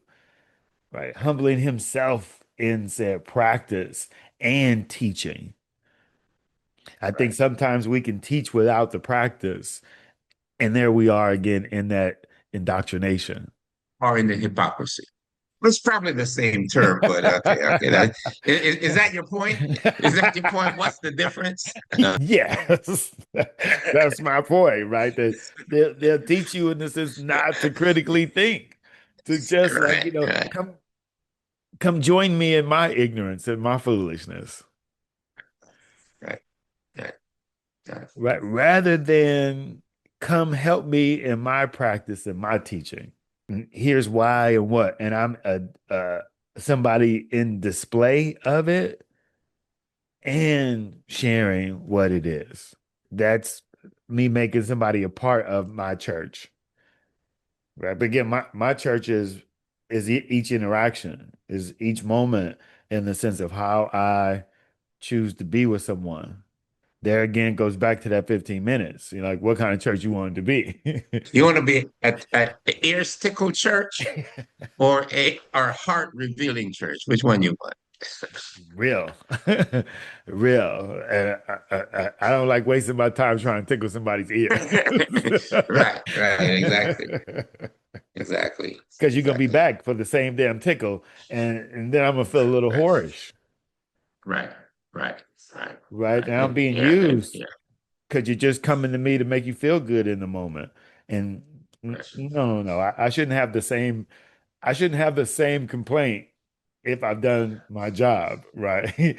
Now, in the Mm. sense of you being revealed of how you got what you got, oh, now you know what you need to do. And I'll say this last thing in the sense of when we think about apologizing, I don't care if you say I'm sorry or my apology. What are you sorry for? What was your assumption? What was your expectation? What um was the thing that you did in your misguidedness? If you can speak to that, right, that means that you can humble yourself. There's your apology. Without it, then again, So, there's no substance to it. so let me understand what you just said. That someone to say, "I'm sorry that da da da da da," not "I'm sorry." Yes. Well, and let's clear up the da da da da. I'm Yeah, sorry that I da right. da da da. Oh, no, no, no, no. I'm sorry that you made me mad and I behaved badly. So therefore, I'm sorry that you did that to me. Right. And that's what a lot of people do. I Sorry, got you're it. an asshole. I'm sorry that you misunderstood how I acted. You took it wrong. Exactly. And that's the BS Understood. of an Right, right, right. apology. Understood. Okay, I understood. I got BS of the apology of the apology. Right. Yeah. The that comes after that I. Correct. It's interesting because one of the things I've been struggling with, and I know I do it a lot, and I do it for the right reason, but I got to get better. The friends in the congregation, when they make comments at the meeting, I tell them I appreciate it. I really encourage it. But a lot of times I don't tell them what exactly. And because it's a lot of them, I don't do that. But I think what I'm going to start doing is pick two or three per meeting and speak to that. Rather than trying to commend 10 of them, I'll commend three of them with specificity. One young lady that's there, I always commend her in specificity. She's a Indian, she's Hindu, and she left Hinduism in her family for the truth. And she's always expressing the pain and the struggle she goes through on a personal level. And Mm, that's one of the beautiful things about her comment. It's not an abstract. She expresses what she is feeling, what she's been doing, what the choices and things that she has made. So, normally with her, I can remember what she said because of the specificity. But I think one of the things it was a decision I made the other day. I'm going to pick two or three of them and just make a comment in my notepad of what they said that I want to respond to, so that I'm not just so they don't feel that, oh, you're supposed to say that. hmm. Okay, because that's true. I mean, we're supposed to commend people, but commendation with specification, um, it truly demonstrates that you heard what they said, you understood what they said. And I Hmm. think it's one of these things that I'm again, I recognize it and I need to work on it, and gonna do that because again, that's important. Yeah, I hear that. I love that. All right. Because I think you even just sharing with those few will let the other ones know what you are also commending them for because they'll see in the sense of, oh, it's landing to him in this way, and thereby there's his so that was what he was also saying to me, right? Because it's usually within the same vein of what the lesson also could be Okay, of now how these correct. things are landing. So, I commend you in that. Definitely. Definitely. Uh, just a question, is it the pain with her family because her family is shunning her now that she's a Jehovah Witness? It's part of it, yes. Mm, Part of it, because as you know, in the Hindu tradition, there's some serious rituals and practices and things. And one of the things that was interesting in our lesson this week as well was this. Sometimes as witnesses, we get stuck in the thoughts. Well, let me phrase it this way. We don't celebrate Christmas. mm, So as witnesses, we don't celebrate Christmas, but the lesson was you can still celebrate the essence and meaning of Christmas to others because they look at it as get-togethers, family, and da da da. So pick another day and share with others why you care about them, why you love them. It's not like if your family says, okay, if you, I'll use my dad's wife. I was trying to stay there, but Christmas was coming. She loves Christmas and she knows we don't celebrate Christmas. And she goes all out on Christmas. So she told my dad, hey, look, I prefer if your son, if Mario didn't stay here doing Christmas because I would feel uncomfortable. And I told my dad it doesn't bother me, but the point was it wasn't about how I felt. It was about how she felt. And so yeah, I didn't stay there. But the thing about it, on a different day, I took him out to dinner. mhm. We didn't exchange gifts or anything, but we had dinner, we talked. We didn't focus on the negative thing. We didn't focus on any of that stuff. And it just goes back to the point was made. Not because you don't celebrate Christmas, you cannot share with them in their viewpoint by setting aside a different day when you can give them a gift, not with the expectation that they're going to give you a gift. So it's not like, Christmas, one of the biggest issue with Christmas is I give you a gift and you need to give me a gift of equal or greater value. And if you don't give me a gift of equal or greater value, then we're going to have an issue. And I'm going to remember that next year or whatever case may be. And we know that Christmas um, is meant to bring families together, but we know a lot of times it divides families because people are doing it out of obligation, out of tradition, not love. They're Yeah. coming together not because they want to be with each other, but because it's a family thing rather than it's doing it out of love. So that's the point was made about that is that we have to be careful that in our interaction with others, we don't disrespect their beliefs. We don't have to engage in their belief system to show respect for it. And I think in their lives, sometimes the struggle, even with the young lady I said, her family is rejecting her rather than accepting the change and benefit they see. What Mhm. they're focusing on is their loss based on the traditions rather than the spiritual benefit that is evident in that person way behaving, acting, and thinking. Yeah, well, I get it.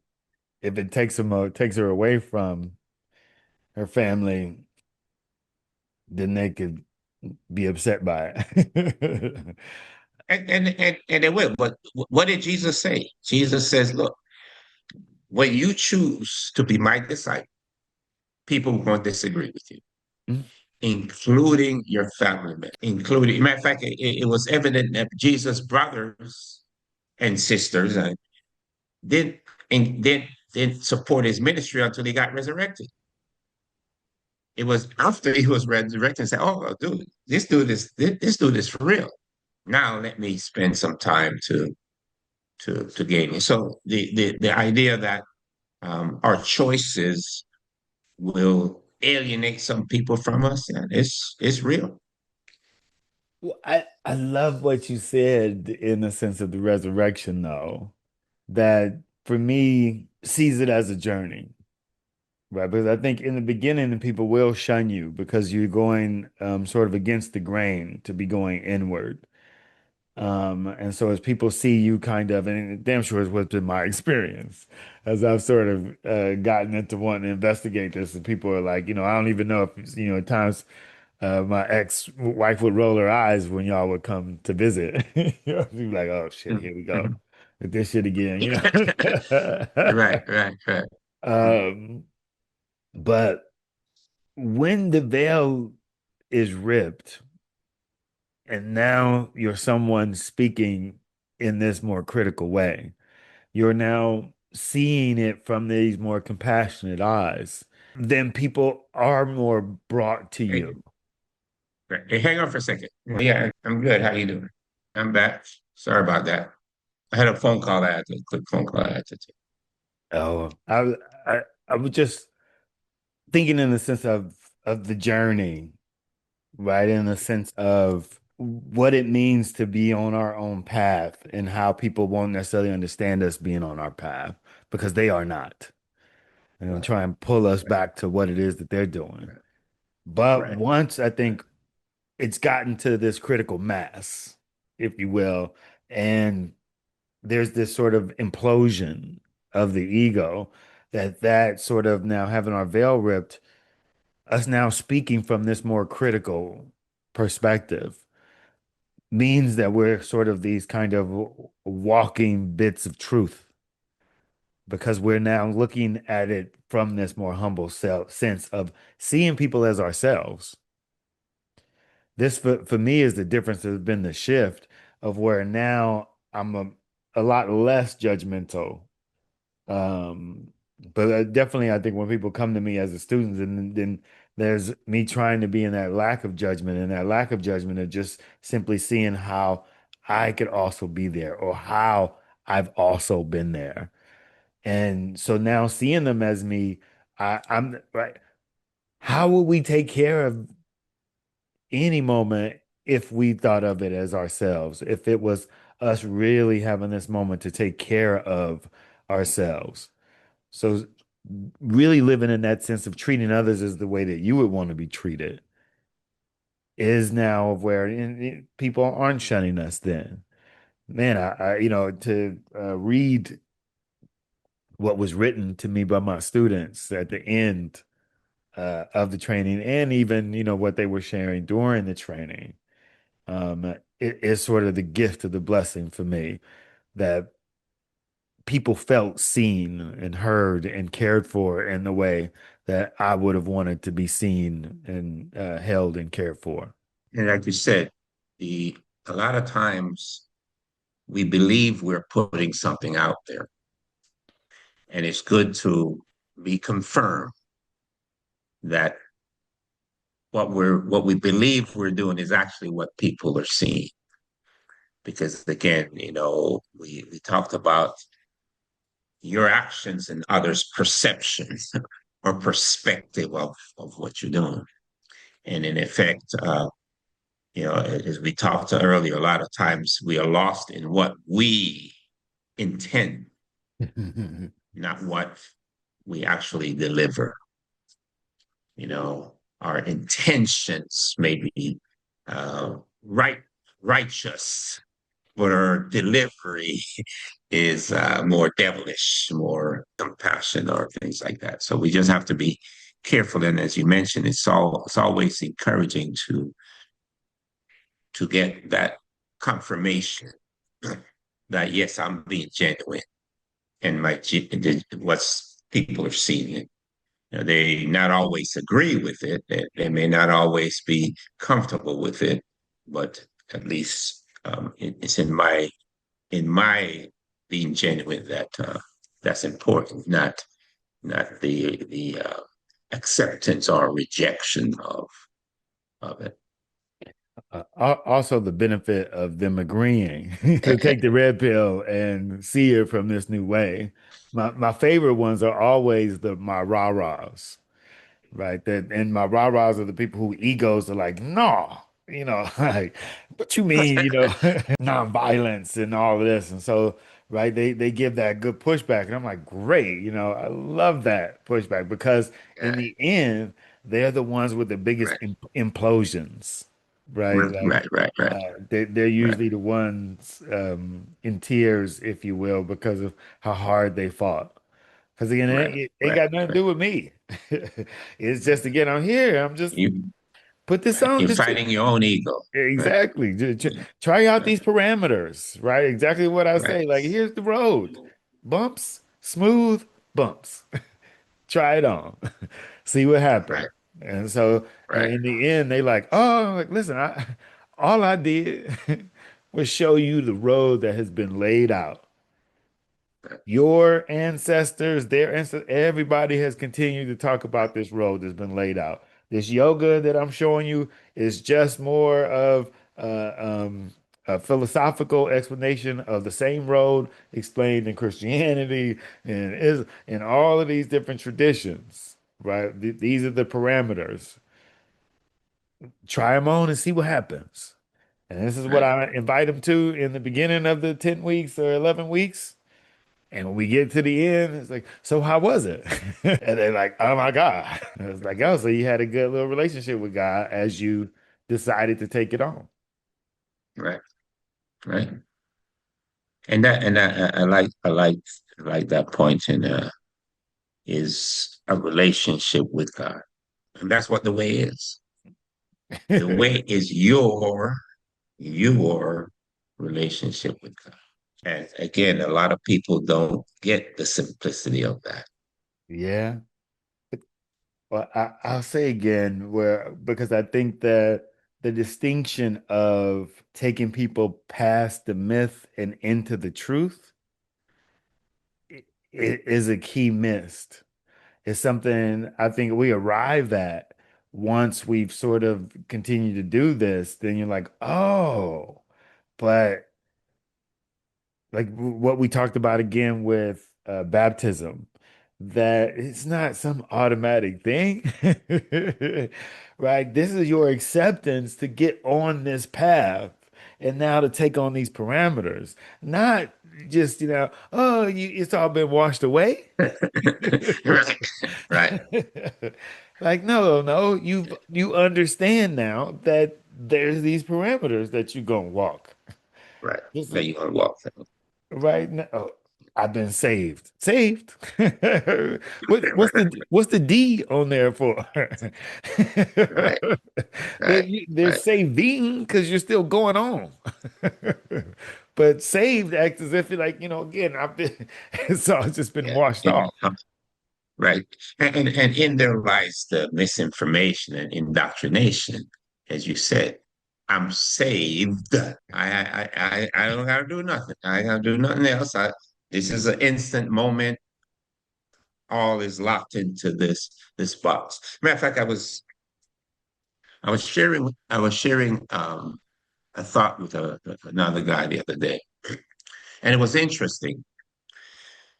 And it's back to the veil thing. In his study of the Bible, he always tried to get into the literal and and figurative aspect of it. So a lot of times he locks himself into this literal aspect, and then so he's stuck. It doesn't make sense in the literal sense. So rather than say, wait a minute, let me get out of the box and try to understand it, he tries to understand it within the box. And it was a very interesting discussion because I was sharing with him. I said, I want you to stop starting the conversation from the box because your effort then is to keep it in the box and understand it in the box rather than recognizing maybe it doesn't belong in the box. Okay. The box is limiting the meaning. And we were talking about one of the things that we were talking about was um, the the virgin aspect of the relationship with disciples of God. It says that that these disciples were the ones that did not that kept their virginity and did not disrupt it with women, kind of thing. Mm. So he's thinking that all disciples of God are virgins physically, and I explained to him, no, I mean that's not the meaning. It's talking about spiritual virginity. It's talking about those individuals that have not allowed the false teachings to corrupt their relationship with God, their spirituality. So the virginity you're thinking about, you're right, limits the amount of people that can have relationship with God. Okay, because I mean, if you don't if you're not a virgin, physically virgin, whether male or female, you're saying, well, that doesn't make sense. So the whole idea was, and I was explaining to him that the Bible is talking about spiritual virginity, spiritual uh, harmony or cleanliness, not that, you know. But again, the point I bring that up is that as we talked about earlier, sometimes we begin to look at things through the veil. And as we look at it through the veil, it doesn't quite make sense. It doesn't come together because it's filtered. The important things of it is filtered. Man, you you have no idea in the sense of what a kind of full circle moment that what you just shared kind of is, right? Like there has always been that reason for me to want to make that distinction. That when we talk about it from this literal sense, then yeah, it becomes easy to kind of be lost in it and have it be limited, have it be this thing that people can use for this sense of control. But when it comes this becomes this deeper sense of truth, something that goes beyond space and time, beyond just what is the historicity of your culture, your religion, when it's timeless, when it's eternal, then there is where our freedom can be within sacred scriptures, right? To be in what is the permanent and not the impermanent, right? The literal is what here we are trying to fit our impermanent sensibilities onto something that is timeless. Oh, so it has to be how I see it in my human ways. And now I'm trying to make this spiritual text fit into that. And that's how it could be molded and shaped into all the different ways that allow people to give you control, rather than to say, well, no, you're not that human limitation, and this is not talking about this human limitation. It's trying to teach you something that's beyond it within both, but that may still have to fight through that veil, through that limitation, through that the muck that we may see as life. No, clearly, clearly. And in your full circle, it's come from our conversations. Yes. Now I'm gonna just put it on the table for you. And again, it is true in that we as as individuals, as humans, and as I've talked about a lot of the spiritual texts, were written from a human perspective. And again, when it's looked at only from a human perspective, or even as we talk about from a cultural perspective, then we begin to provide limitations and obstacles and all kinds of things that prevents us from truly having a personal relationship with God. And again, a personal relationship with God will allow us to recognize the let's say the path. And I like the point you said, path to the truth. You know, the relationship with God is what provides us the truth. It allows us to as we say, um, as you mentioned, dig out of the muck, get out of the box.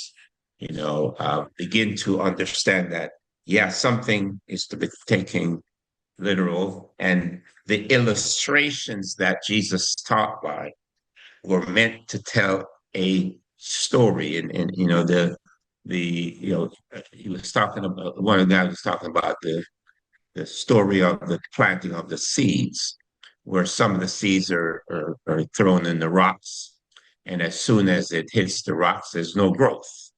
And some of them are in different kind of soils. And again, it goes back to, it's not talking about literal soil, it's talking about people's heart condition. Okay. Mm. How people will receive what you talk about, how people receive Jesus. A lot of people rejected Jesus. You know, there was a time when he was talking to a bunch of people, and a bunch of them said, "Wait a minute, no, this guy crazy. Yeah, we can't do that." And he turns to the disciple and says, "Are you guys going to leave also? Are you? What's your viewpoint on what I'm saying? Is this stuff so disgusting and disturbing to you to change your life? Are you willing to walk away from it as well?" And in their lives, again, for all of us, hey, are you going to walk with it or are you going to walk away from it? That's the choices you make. And as I was telling this young man, is this was a scenario. A scenario was he won't he used to be a teacher. He taught in Japan and he taught in the US. And right now he's not working and he's trying to figure himself out. He's 55 years old. Okay. He's trying to figure himself out. Okay. No problem. I mean, we grew up, well, we grow at different rates. We grow at different rates, and that's perfect. But he said a friend of him told him, why don't you go back into teaching and earn some money while you're doing it? He said, no, I am not going to go into teaching because I'm not going to be disrespected by a 10-year-old. I said, well, okay, you made a choice not to go into teaching. He said, no, I didn't make a choice not to go into teaching. I just said I won't go into teaching, but it wasn't a choice because I was never given the option to make a choice in that. Yeah, that's what I said. I said, well, you know, if there's something we want, we begin to do things to achieve it. And if we don't want it, we don't do anything to achieve it. Oh, we find excuses not to achieve it. But there you go. There you go. But his friend was telling him, use the knowledge and skills you have today to earn a living until you figure out what you want to do. Makes sense, right? Mine is always, see, I'm always playing the trap, right? Like, oh, okay. So you can only teach 10 years old, 10-year-olds? You're certified at only teaching But, 10-year-olds? but, but his problem is this. His problem is this. He thinks anybody's going to disrespect him if they challenge what he says. You see, I know, What but is that's teaching? why that's but that's why he doesn't get along with anybody. And again, it goes beyond teaching. It goes beyond teaching. Yes. You're looking for approval, You're looking to be not right. dialogue. You're looking to be right. You don't want a conversation. You don't want to educate or give critical thinking. You don't want anybody questioning what you say. So in effect, I don't talk to nobody. I won't be a teacher. I won't do any of this stuff that exposes my humanity, that exposes my lack of humility, that exposes me to admit, as we talked about, I don't know.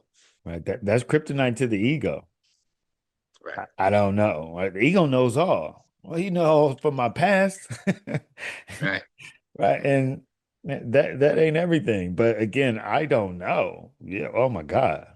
And I can't tell you how in my 20s that was blasphemous. I don't know. Like, I know everything. Right, right, Right? right. But there again is for me, there's me always sort of kind of the poke in the whatever. So when somebody tells me what is so, then I'm always like, oh well, what about this? What about that? You know, it's like You're saying that this is the truth, but what about every other age? And it's always just to demonstrate that there's always something that you don't know. You're locking yourself in. But some people want you to be there to justify their BS. And I always want to know you talking to the wrong one. You talking to the wrong one. Listen, I mean disrespect. But maybe I need to one give you a little clue of who I am and how I see the Right. world. Right. Yeah, go talk to your pastor, right? He'll tickle your ears. That Yeah. wasn't right. I apologize. That wasn't right. I'm I'm I'm gonna pray for forgiveness right now. Let's we See that's that bit of sarcasm that I had to find that I was real good at. It's just a slight little right, what, what, uh, right. you know, full circle to the beginning of the conversation, that was you clowning. Yeah, right, exactly. Exactly what it that there you go. There you go. There you go. There you go. There you go. But as you said, Oh, you know, each one of us are in that journey on the way. And in that journey on the way, it's a continuous process. Just like Satan said, I'm going to come back at a more convenient time.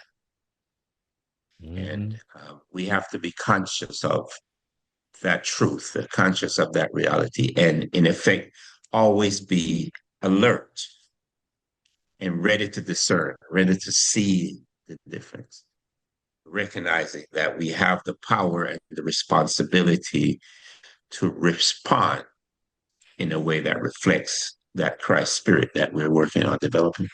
Not easy in the world, not easy in this world. Some of the hardest stuff, because it's the interesting thing is that we're talking about discerning chaos, right?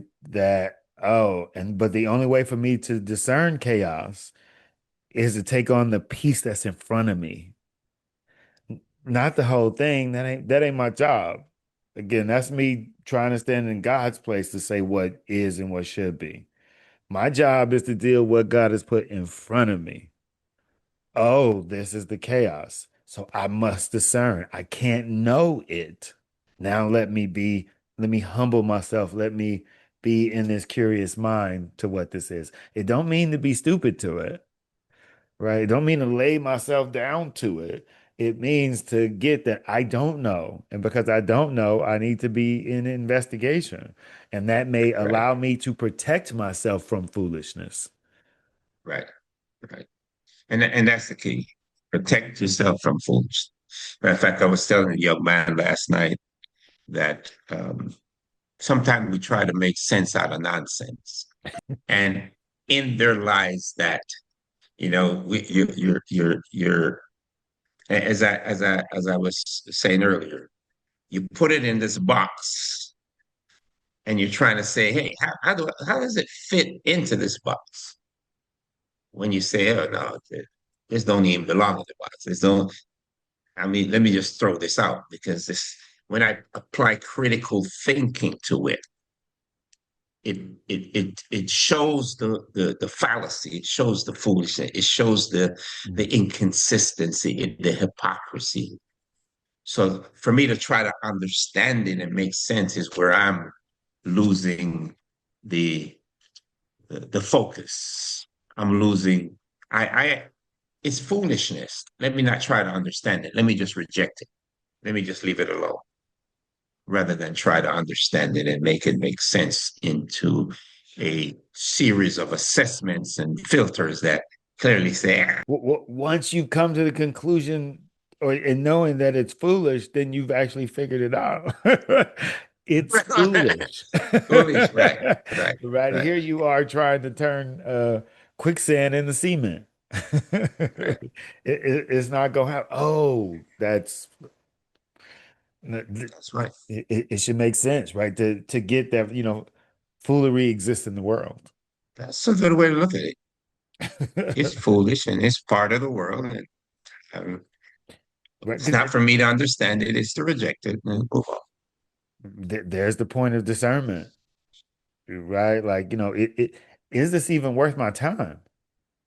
Right.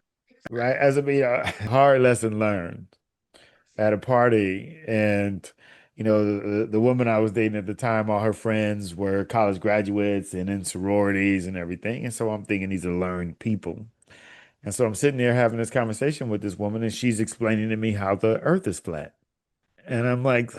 And so, I'll engage in something to see. And as the night had wore down, some hours later, I was like, you're just foolish. You have no reason back there. Like, I'm just engaged in trying to make sense of nonsense. Oh, I assumed for all these reasons that you had logic back there. But no, I'm the Right, one right, right, who decided to right, engage right, in right, foolishness. right, right. Yeah, yeah. That's a good point. I started with the wrong assumption. Rather than seeing what's ahead of me, recognize it, I said, nah, this can't be true. Can't be real. Nobody that stupid. And she proved me wrong. That's funny. I had to say hats off to Yeah, her. there you go. There you go. I give you credit, my sister. You've just confirmed to me a reality that I did not know exist. Yeah. And I know you're not the only one out Right. That was what the gratitude I have for her. It is this there. lesson, right? Is to Right, recognize, like, everybody ain't actually out there trying to reason. Some people are right, just wanting to be in their foolishness. Yeah. It's like you yeah, know why it's like, you know what? I don't debate Trump supporters anymore. I don't, if you want to have a conversation in common sense and reason, sure. But right, you want right, to sit here and talk about your feelings as facts? No, right. no. I love myself too much. I like your perspective. I'm not gonna waste my time. You can waste your time. But if you waste your time with my time, then I'm wasting my time. So I'm gonna work on that a little bit too. Yeah, but put my hands up. Yeah, it takes a bit because, I like to debate. There's sort of the piece of it where I have to recognize, like, just because you like it don't mean, like that there could be an abuse of Right, right. anything. Well, there's a scripture that points to that is that true Christians should not get involved with ridiculous debates. And in effect, like you said, you're trying to share someone the way the guidance principle, and then they start to go off on a tangent. Scripture said, don't feed good things to swine. If that person is not ready for the truth, don't try to stuff it down their throat. Don't try to force it on them. And sometimes we want to because we know it's right. We know they need it. We know it. We know it. Yes. Yes, right. It's like it's right there. It's Yeah, like right, put your hand right. out. You stick to it. Right. Yeah, yeah. We have to realize that they got to want it more than we do. Our job is to just to share it, not to Not to force shove it. it. Yeah. Hard lesson. It Hard sure is. lesson, right? Because you said, again, how good it is, how good it could be, and whatever. And so you just want to like help people, like, just jump this fence. Just and there, I think is where for me it's always important to go back and say, oh, yeah, I've been practicing for 20 years and I'm still just kind of so how unfair is it to try and tell somebody just when it wasn't Right. just For for you, me. yeah. Right. Matter of fact, it's interesting. Today, excuse me, with a young man, it came to a point where uh, I was trying to get something across to him. And I think I've shared this before, but he's the kind of person that keeps talking, like we were talking about indoctrination. He keeps repeating the same thing over and over and over until you agree with him or to the point. So he keeps doing it, and I get frustrated. I say, "Shut up, Uh, shut up," and he finds it offensive. And I had to apologize a couple of times because my point to him, and I know it's wrong for me, but my point from him, as long as you keep talking, it tells me you're not interested in anything I have to say. But rather than me processing it that way, I'm processing it and saying, you have to listen to what I have to say. mm, So I need you to shut up so that I can tell you what you need to hear, rather than looking at it the way it really is. He don't want to hear anything I have to say. So let me not just say anything. I just sit here and listen, just let him talk. And, when he's finished with his foolishness and he allow me to say something, I'll say something. But rather than trying to get him to stop and listen is something I got to work on because he's right. He's right in the sense that he feels disrespected. mm, Not recognizing, not recognizing is that what you're doing makes me feel disrespected. Okay. If you're here to just and you say after 15 minutes, my job is to end the conversation, not try to continue it. And that's what I got to work on. Well, I got to work on that. it's to give him the parameters, right? In 15 minutes, you know, blah blah blah. It's like, okay, listen, I've heard what it is that you've had to say, and here, I think is the important piece of this 15 minutes.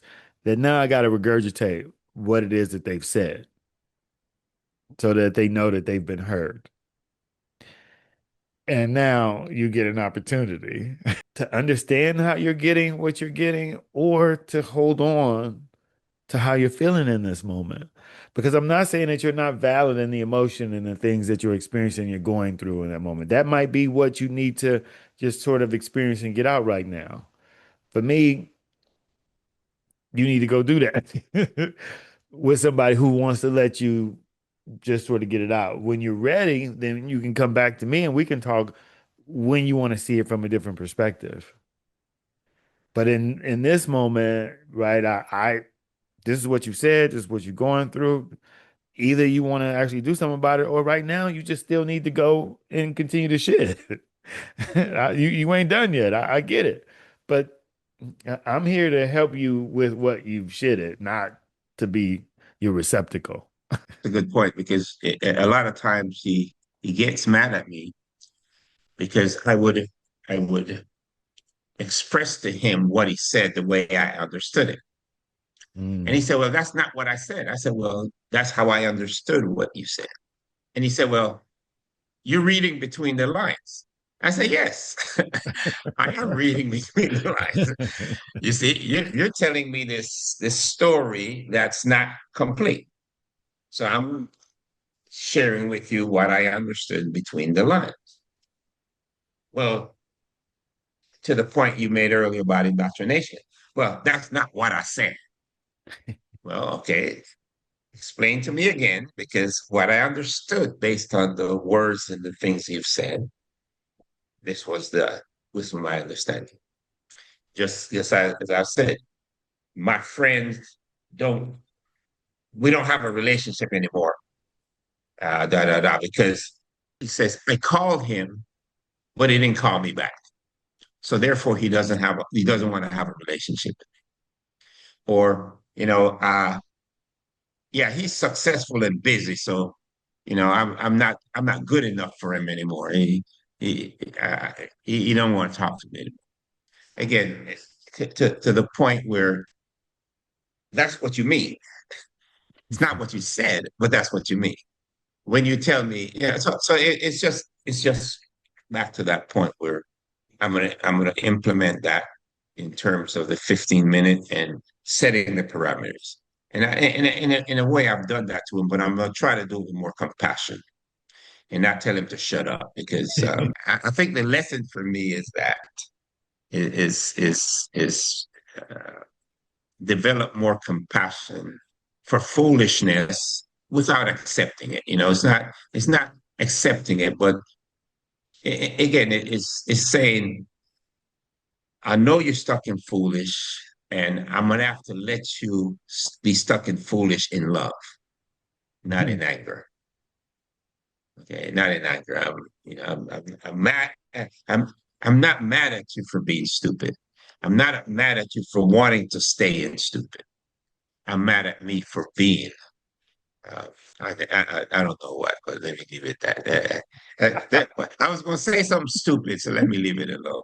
I totally get what you're I saying. get It's my very point to recognize, like, oh, they've come to me to help them with their foolishness. Not that they should not be foolish, but that they've actually come to me to help. So that's a very delicate thing. Here again is why um me having that compassion and recognizing like, oh, right, here's an opportunity to deal with almost a ticking time bomb. And I have to be that kind of technician to be able to sort of disarm it that they've kind of brought. And there's that reverence that I try and approach it with. And so I would definitely say that, yeah, you don't want to approach a ticking time bomb with a shut up hammer. right. Yeah, that's a lesson for me. That's the lesson for me. You always say that, right? There's a lesson for us. Real talk. That's a lesson for me. Real talk, because it starts to help us with something again, like we said, like, oh, actually, that plays out in other areas in my life. There's other places I may lack compassion or patience for, because again, I'm this common denominator. So here's that teacher, if Right, you will, that's sort of shown up for me. That there is that reciprocity. That I try and speak of and tell my own students. It's like, well, see, you don't get is that I ain't got a clue about what you're telling me. We filtering it. We putting it on this road and whatever on this right, path, and we right, gonna see where it comes out and whatever. Because I got a bunch of assumptions myself. right. And so when we get to the end, and I see that change in their face, right? Like, but when they in their foolishness, this is how they talking to me. This you see, or they crying. They see you see that foolishness. When they in that awareness and that knowing. Then they Right. light, and it right. It's like, oh, man. It's like talking about an old time of foolishness that you can laugh about, but it's only been, an hour or so. Right, right, That awareness is what I'm always looking for because it's reciprocated. I've learned something too. right, And so thereby we both are sitting there like, oh, look at what we discovered and what it is that were initially dealing with. Because we got to right. kind of run it through the God filter this way, it comes out understandable. Right.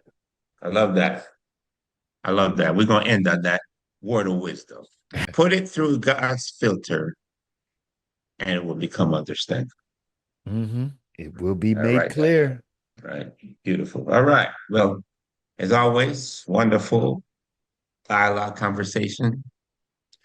And just approach Jehovah and continue in this wonderful spiritual paradise as we continue on the way. Yes, All right. indeed. Yes, All right. indeed.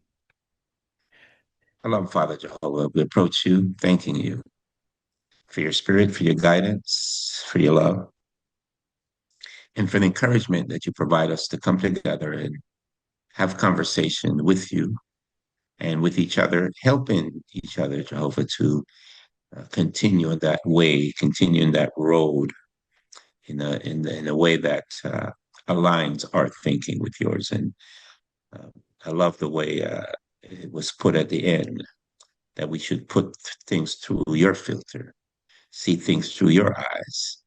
And when we do that, it will become clear. Not clear in the way we want it, but it's clear in the way it aligns with your will and your viewpoint and your way of thinking and acting. So we know, Jehovah, that we're perfect. Yes, at times we fall short. We beg for your forgiveness, but we also beg, Jehovah, that you give us that same spirit, that same mindset to first understand that we need to extend forgiveness to our brothers and sisters. And when we do that, we're reflecting your love.